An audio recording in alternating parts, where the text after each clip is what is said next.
Hi guys, samahan niyo akong gumawa ng mabilisang cheesy penne pasta. So, ang gamit ko kung ano na nga meron kami sa bahay.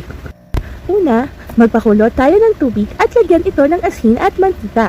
Antayin natin itong kumulo.